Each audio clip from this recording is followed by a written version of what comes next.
पटना में वोटर अधिकार यात्रा में इंडिया गठबंधन का शक्ति प्रदर्शन, राहुल तेजस्वी समेत बड़े नेता मार्च में हुए शामिल। पटना से राहुल गांधी का चुनाव आयोग और बीजेपी पर हमला, बोले पहले एटम बम फोड़ा था, अब हाइड्रोजन बम की तैयारी।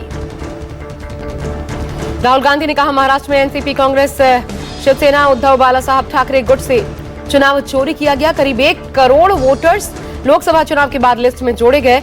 राहुल गांधी बोले नए वोटर्स जो लिस्ट में जोड़े गए उन्होंने बीजेपी को वोट किया। तेजस्वी यादव ने भरी हुंकार, पूछा लोकतंत्र चाहिए या राजतंत्र, बोले संविधान को खत्म करने वालों को मिलेगा करारा जवाब, बनाएंगे नया बिहार। तेजस्वी यादव ने कहा लालू का खून झुकेगा नहीं, एफआईआर से डरने वाले नहीं, मोदी जी झूठ बोलने के डिस्ट्रीब्यूटर।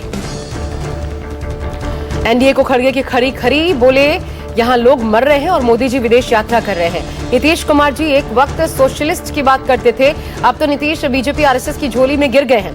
अब आरएसएस नीतीश को वही फेंकेगी जहां कूड़ा फेंकते हैं। ये डबल इंजन की सरकार 6 महीने बाद नहीं रहेगी। राहुल के दावे पर बीजेपी का पलटवार, रविशंकर प्रसाद ने कहा मोहब्बत की दुकान से नफरत परोसा था। एटम हाइड्रोजन बम का चुनाव से क्या संबंध है? राहुल गांधी गिरा रहे हैं पद की गरिमा।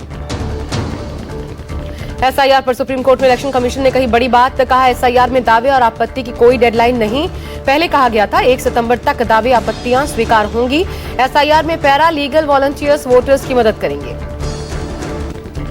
चीन के तियानजिन में एससीओ समिट संपन्न, पुतिन के साथ 40 मिनटों तक चली प्रधानमंत्री मोदी की बातचीत। एससीओ समिट और वार्ताओं के बाद दिल्ली के लिए रवाना हुए प्रधानमंत्री मोदी, ट्वीट कर कहा मुलाकात शानदार रही।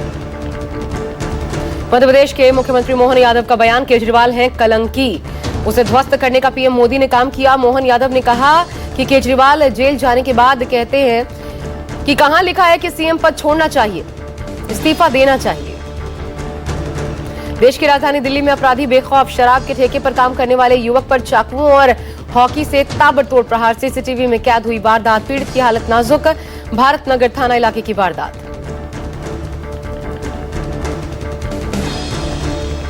उत्तरकाशी में बारिश और लैंडस्लाइड का कहर जारी, पेड़, मलबा और पत्थर गिरने से आवाजाही प्रभावित हुई है। मशीनों के जरिए मार्ग को खोलने की कोशिशें जारी।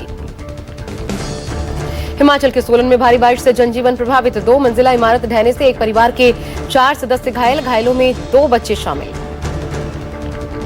हाथीनी कुंड बैराज से पानी छोड़े जाने से सहारनपुर में बाढ़ से हालात, 4200 एकड़ फसल पानी में डूबी। दिल्ली के आसपास के इलाकों में मंडराया बाढ़ का खतरा। हल्द्वानी में लगातार बारिश के चलते उफान पर गौला नदी, नदी का जलस्तर बढ़ने से खाली कराए गए मकान। नदी किनारे बसे मकानों पर खतरा मंडराया, लोगों को सुरक्षित स्थानों पर जाने की अपील की गई।